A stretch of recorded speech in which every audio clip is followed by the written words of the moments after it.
Eu e o Sacani vão brigar hoje, cara. O Sacani, ele fica insistindo que não tem ET, que não vai ter ET, que os caras não vão vir.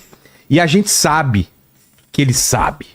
A gente sabe que ele é interno, ele é pago pra dizer que não tem as paradas, quando ele tem provas. Inclusive, eu já fui na casa dele e tem pedaços de naves espaciais, tem restos de ETs. E por que você acha que às vezes ele tá com cabelo, às vezes sem cabelo? Aí, ó. Pois é, hein? Tecnologia alienígena, cara. Daqui a pouco o ET Bilu vai mandar um WhatsApp pra nós aqui. E depois eu vou te atualizar do que já me falaram sobre isso aí. Tem atualizações. Tá bom. Então vamos falar de tudo isso, inclusive desse objeto aí que entrou no nosso sistema solar. Pois tem é. gente falando, é alienígena, não é alienígena, é só um cometa, é só um asteroide. Vamos falar disso. Vamos falar. Então você que tá aí, você tem a obrigação de mandar a sua pergunta agora, porque a gente vai querer saber as suas dúvidas. É isso aí. E já abre aí também uma enquete. Beleza. Você acredita em vida fora da Terra? Vamos colocar... Eu não vou colocar vida inteligente, porque até aqui dentro da Terra a gente tem dúvida se a vida aqui é inteligente dentro da Terra. Então vamos colocar, tem vida fora da Terra. Beleza. Porque, tem vida inteligente dentro da Terra? Aqui na Terra? Eu não me considero inteligente, não. Não, a gente faz umas coisas aí, né? Tipo, né? Que às vezes a gente fala, os alienígenas estiver observando, falam, não vamos não, vamos esperar. É isso aí. Vamos esperar eles atingirem um negócio. Vamos recalcular a rota aqui. Hipótese, tem um nome dessa hipótese, hipótese do zoológico. Vamos falar de todas as hipóteses, porque no caso, tendo alienígenas, por que eles não vêm pra cá? Isso aí. Eu vou falar primeiro, a funk. Segunda. Rangangan. Que é isso, cara? Rangangan de moto. Aquele... Cortar Boa. o giro. Cortar o giro, boa. Terceira, os caras que levam aqueles boombox pra praia. Eu acho que... Prova que não é, né? Cara, tem várias teorias porque eles não vêm falar com a gente. Quando eu faço minha apresentação, eu começo fazendo 3 perguntas. Tá. A primeira é: se todo mundo acha que existe vida no universo, qualquer tipo de vida. A maioria eu acho que levanta a mão. A sim. maioria, sim. Aí eu pergunto: quem acha que existe vida inteligente? Já diminui. Já diminui. E aí a terceira é: quem acha que essa vida inteligente nos visita ou está entre nós? Aí é uma meia dúzia só que levanta a mão. Aí é os malucos, né? Aí é só os... Aí sou eu. Você tá nessa? Eu estaria nessa. Eu sim. Eu não baixaria a mão nem no final. Nem eu. Tamo junto aí, o bigodinho novo aí? Não tem nome bigode aí, né? Acho que é o bigode, hein? Bigode. Eu acho que o bigode também é da conspiração também, bigode? Olha então aí, vamos ó. repensar Aí, ó. Léo, primeira pergunta. Acredita em vida? Acredita que tem ET entre a gente? Claro. Você conheceu o Kratos? Conheci. Então, cara. Como você não acredita em que os ET estão entre a gente, cara? Parece um alien. É. Mas então, primeira pergunta, então, eu acho que seria... Quem que falou que é um desperdício, né? Se não Ó, o tiver... Carl Sagan, né, cara? Carl Sagan. Falou, né? Se não tiver mais vida além da gente, é um É um desperdício de desperdício, espaço. porque o universo é tão grande, né? Carl Sagan, que era um cara que estudava, né? Participou da missão Viking da NASA, que foi mandado para Marte para procurar vida. A tese de doutorado do Carl Sagan é vida nas nuvens de Vênus e Júpiter. Ó que doideira. Olha só. Mas o lance dele, cara, e os discos da Voyager, né? Foi ele que fez. Se a gente for atacado, um dia a culpa é dele. É culpa que ele total mandou dele. lá? Coloca lá o disco da Voyager, o que tem. Procura Tem aí, disco a de nossa ouro da Voyager. localização, tem como é um homem e uma mulher. Isso. Tem o nosso DNA, tem música. Tem um lugarzinho ali, qual planetinha que mandou a sonda, tem tudo. Tem uma música clássica. Ah, não, aí no disco? No disco em si, não. Aí no disco tem muita coisa. Tem saudação em todas as línguas da Terra. Sério? Tem o som dos Mas não animais tem todos. E aí, mano? Tem em português, tem tudo. Tem em português, tem todos. Tem gravuras e coisas importantes, cidades e tal. Tudo que seria necessário pra você ter um primeiro contato com a civilização. Exatamente. E o legal é que ele fez um disco, é um disco mesmo, tipo um disco de vinil, e ele mandou a vitrola também. Em ouro, né? Em ouro. Por Disco quê? de Porque ouro. dura mais? É, porque aí ele não vai se degradando aí no espaço, né? E tem um livro muito legal. Seria engraçado a gente receber uma mensagem dos alienígenas e falou: porra, cadê a vitrola, velho? Cadê a vitrola? A vitrola foi Jana, ele mandou a vitrola. Ah, tá! A vitrola foi junto. o cara manda um disco. Então, Mas tá aí, ó. Esse aí é o disco, ó. Esse é o disco É um disco de ouro. Aí tá vendo aí, ó, The Sounds of the Earth, então tem todos os sons, tem tal. de pássaro, de animais. De tudo. Ali do lado você tem a posição da Terra. E isso é muito legal que o Carl Sagan bolou, cara. Ele colocou a posição da Terra. Aí falou assim, como que eu vou posicionar a Terra? Não posso colocar o sistema solar e tal. Aqueles risquinhos ali... Eu acho... Os traços embaixo? os traços. A Terra tá no meio. Isso, e aqueles traços ali são a posição de pulsares. Por quê? Pulsar é um tipo de estrela que emite um pulso. São os melhores relógios do universo. Então, qual que foi a ideia do Carl Sagan? Se uma civilização é inteligente, ela conhece esse tipo de objeto. Então, pelos pulsares, eles vão chegar aqui. Ali embaixo, aquelas duas bolinhas, é o átomo de hidrogênio, entendeu? E o círculo lá em cima? O círculo lá em cima, cara... Ah, lá em cima acho que é como tocar o disco, as instruções, entendeu? Tá. Então tem toda uma coisa. E tem um eletrocardiograma, sei lá, um negocinho lá em cima. É, isso daí. Tem. Não, isso aí eu não lembro o que é. E tem deve ser também coisas relacionadas a metal. Tudo isso. E aí tem um livro muito legal chamado Murmúrios da Terra, que é um livro que o Carl Sagan escreveu explicando todo esse disco aí. Putz, é um livrão assim, ó. Porque eu li quase tudo dele, cara. Chamado Murmúrios da Terra, é um livro muito interessante. O Mundo Assombrado pelos Demônios O é Mundo dele? Assombrado pelo Demônio é dele. E esse, o Contato. Contato vai relançar, né? Vi, cara, vamos Contato fazer... vai cara, e agora com novos... E agora, hein? Aí vamos ver o que, Com que o pessoal vai... com novos efeitos especiais Vai ser legal, caramba, vai ser legal mesmo. Mas então vamos lá, Sacani. Esse lance de... Eu acho que até você concorda também que é muito improvável que não tenha nenhum tipo de vida nessa vastidão de universo. Porque até probabilisticamente, né? É tanta combinação pra cá, combinação pra lá de nada e tudo, que no meio desse... Tem um cinza aí no meio que pode ter tudo, né?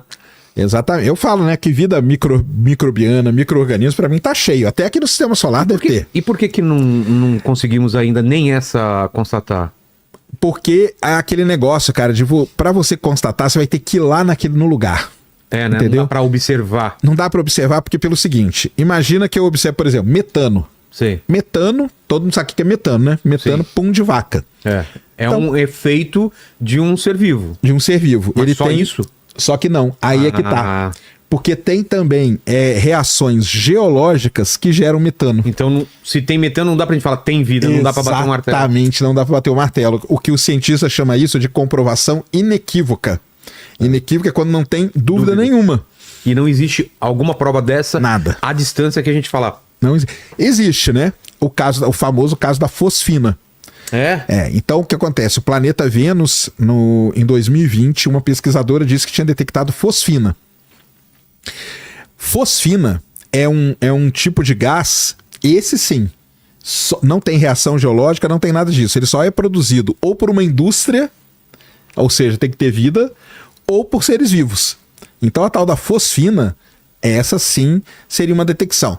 Quando essa pesquisadora detectou isso, o pessoal até soltou e falando, ele detectou vida em Vênus e tal. Depois nós vamos ver que foi um erro gravíssimo que ela cometeu na hora de processar os dados. Tanto que ela tem que pedir desculpa, tirou o artigo do ar e tudo.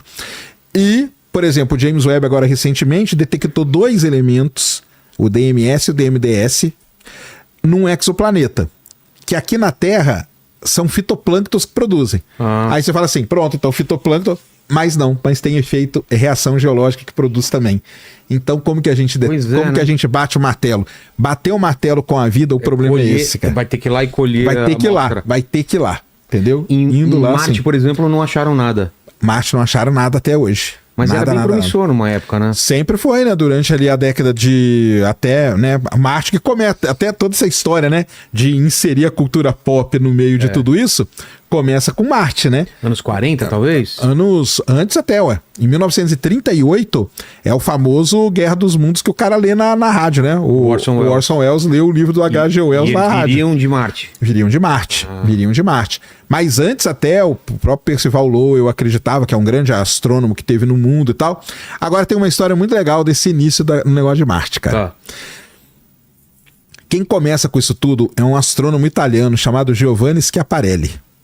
Lá na Itália, fica a dica também, ó, para quem quiser visitar a cidade de Milão. Na cidade de Milão, tem a Pinacoteca de Milão, que fica no bairro de Brera. E lá na Pinacoteca tem o observatório que o Giovanni Schiaparelli usou para observar Marte. Caramba. E ele olhava para Marte e ele via uns risquinhos. E nesses risquinhos aí, ele falou, aquilo ali é canal. Ele falou canali, que é a palavra eu lembro italiano. desse papo, que eram os canais de Que eram os Marte. canais. Que muitos colocaram até em literatura, né? Ray Bradbury falava desses canais. Exatamente. Eram os famosos canais. Crônicas Marcianas. Crônicas Marcianas, que é um livrão. Que É um dos melhores livros que eu já li até hoje. É um dos melhores livros. E engraçado que do Crônicas Marcianas, a história se passa agora, né? É agora, nessa época que a gente tá vivendo. E tem um dos finais mais bonitos de livro que eu já li. Eu não sei se eu contar, ele perde um pouco o fascínio do livro, porque na verdade o livro nem é uma história só. Não sei se você sabe. Eram Sim. crônicas que ele ia publicando isso. naquelas pulp fiction de... Isso, naquelas revistinhas. Revistinhas de... Aí ele ficção juntou científica. todos e colocou ali, né? Ele juntou todas, criou umas outras, criou uma linha. Uma linha pra ligar, né? E o final, cara, o final da história é muito legal, porque ele é sempre o ser humano buscando, cadê os marcianos? Cadê os marcianos? Aí parece que são. E no final, É ele, o filho, né? depois de centenas Isso aí é de legal anos demais. eles lá, que eles olham para um mar marciano refletindo uma figura de um filho em cima do ombro do pai. E ele fala, pô, você falou o dia inteiro que a gente ia ver os marcianos, cadê os marcianos, cadê os marcianos? Aí ele fala, olha lá, e ele aponta pro rio. Ou seja, os seres humanos estavam tanto tempo em Marte que eles eram os marcianos. Já era. né? Aquela criança já tinha nascido lá, né? Exatamente. Já era Cara, marciano. muito bonito, muito bonito. Aí o Giovanni Scaparelli, que é esse cidadão aí, quando você vai lá, no observatório, a mocinha que te atende lá, ela fala o seguinte: foi aqui que nasceram os marcianos. Olha Olha que a legal. ideia de que Dos existiam os canais. marcianos. Agora tem um plot twist gigante nessa história. Muito provavelmente, esse cara não viu nada. Ué, Não viu nada. era sujeira? Era sujeira na lente, cara. Ah, mano. Então, a história de Marte, eu vou falar a história de Marte, cara. Ela tem dois momentos marcantes que começou com um grande erro. Um é Essa? esse aí, um é esse. Aí, por conta disso, o pessoal achou que tinha marciano.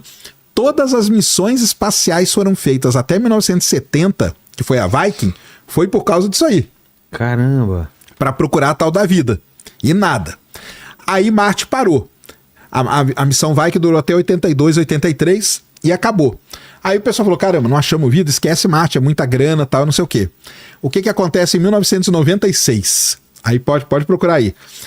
Eles encontram um meteorito na Antártica chamado ALH 84001.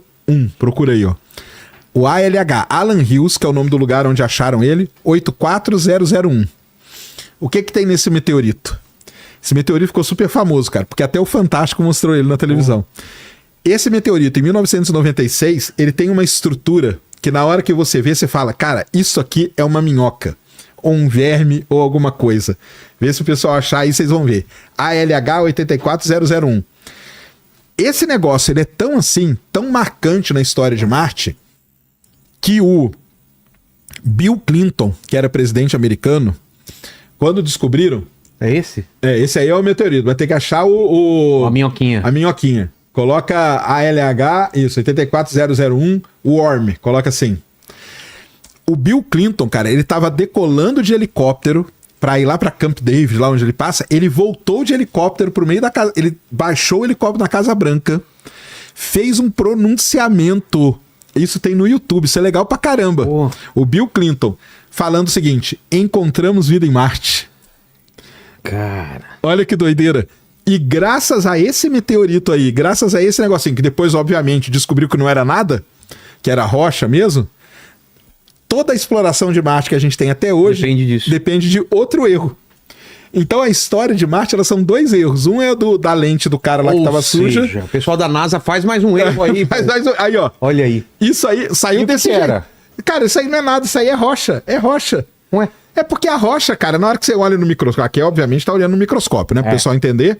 Na hora que você olha no microscópio, cara, pode ter uma que é uma bolinha, pode ter uma que é uma minhoquinha. Não é A randômico, rocha você não sabe como que é. Só que aí os caras ainda colorem, ó. É. Pra destacar. Aí você olha pra isso aí, o que é isso aí? Cara, isso aí é um verme. O Bill Clinton, cara, ele fala, ele desce de helicóptero e fala. O pessoal pode procurar aí no YouTube, Bill Clinton, ALH 84001, que vocês vão ver ele falando, cara, nós vamos voltar a explorar. Por que aconteceu isso? A exploração de Marte estava parada desde 1982. E aí, em 1996, que encontram isso aí. E a partir daí, volta a explorar Marte. Nós estamos até hoje explorando Marte por conta desse meteorito. Então, dois erros é que permeiam toda a história da negócio de vida em Marte, cara. Caramba. Doideira, né? Doideira total. É legal demais essas E coisas de que lá vão pra cá, o que acontecendo. a gente mandou pra lá, então? Cara, de lá pra cá nós mandamos rovers, desde o Sojourner, que é aquele pequenininho, o Spirit, o Opportunity, o Curiosity, o Perseverance, tudo isso. Mandamos mais umas 3, 4 sondas para estudar Marte da órbita. A China mandou coisa pra lá, a Índia mandou coisa pra lá, a Europa mandou coisa pra todo mundo, cara. A partir daí, 1996. Isso aí é em 1996 que acontece.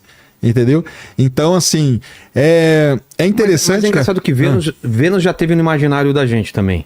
Cara, então, Vênus teve no imaginário, na verdade, do Carl Sagan, né? É? Nem no imaginário, é a tese de doutorado dele. Porque qual que é o problema de Vênus? Vênus na superfície é 500 graus e a pressão atmosférica é 96 vezes a pressão atmosférica da Terra. Então, assim, ou você morre espremido ou torrado, não tem como. Porém, tem um pedaço, um pacote de nuvens em Vênus, mais ou menos a uns 50, 60 quilômetros de altura, aonde a pressão é 1 atm e a temperatura é 20 graus. E tem muita água. Pô. Então, o Carl Sagan sempre falou que a gente ia encontrar vida na nuvem de Vênus. Tanto que ele bolou balões para mandar para lá, não para descer. Ele falou, não vamos descer, vamos explorar as nuvens. Então ele queria mandar balão, olha a ideia do Carl Sagan. Ele queria mandar um balão, esse balão ele ia com um recipiente, ele ia pegando amostras da nuvem de Vênus, que ele tinha certeza que ele ia pegar vida com isso aí, ia fechar e ia mandar para a Terra. Olha que doideira do Carl Sagan. Foi feito? Não foi. Mas Porque essa era era uma inviável, ideia dele. ou... Porque na época era meio que inviável fazer por que isso. agora... Até hoje né? Porque aí, cara, o lance você tem que escolher, né? Missões espaciais você tem que escolher. É muito caro. É muito caro, é muito complicado. E aí, se não tiver nada? Nós vamos ficar aí caído. Que é a grande chance. É a grande chance, entendeu? E do mesmo jeito, Júpiter, as nuvens de Júpiter também tem um pacote de nuvens onde a temperatura é uns 20 graus, é 1 atm, tem muita água. Então a tese de doutorado do Carl Sagan era vida nas nuvens de Júpiter e Vênus. Ele defendeu isso até o fim da vida dele. Mas se a gente fosse escolher um planeta, seria Marte. Cara, Marte, depois de tudo que já passou, provavelmente vida hoje em Marte não deve ter. A não ser que tenha lá no subterrâneo e tal. A gente pode falar com certeza que nunca teve também ou não? Não pode. Porque o Perseverance, que é esse robô novo que tá lá, ele tá estudando as rochas. Tem um tipo de rocha muito especial que a gente acredita que existe em Marte, que aí seria um ponto inequívoco de vida. Tá. Existe um tipo de rocha chamado estromatólito. As rochas do pré-sal aqui nosso são estromatólito. O que é estromatólito? Micro-organismos vão morrendo e vão sedimentando. Aquilo lá com o tempo vira uma rocha. Com o passar do tempo, o micro-organismo que está ali, ele desaparece, ele morre totalmente. Então fica um buraquinho. E aquele buraquinho fica, na camada daquele buraquinho, fica um pouco de proteína e tal do bicho que morreu. Então o estromatólito é uma rocha que é feita por bicho morto. Cara. Se a gente encontrar estromatólito em Marte, Marte teve vida no passado. Aí é certeza absoluta, não então tem como. continua a pesquisa. Continua a pesquisa, exatamente. Mas durante todos esses anos e tudo mais... Apareceram outros candidatos, né? Europa... Que são os mundos oceânicos que a gente chama. Que é Encélado, que é a lua de Saturno, e Europa, que é a lua de Júpiter. Por quê? Porque eles têm uma camadona de gelo, 30, 40 quilômetros de gelo, oceano de água líquida, um oceano de água líquida e depois o núcleo da luazinha, entendeu?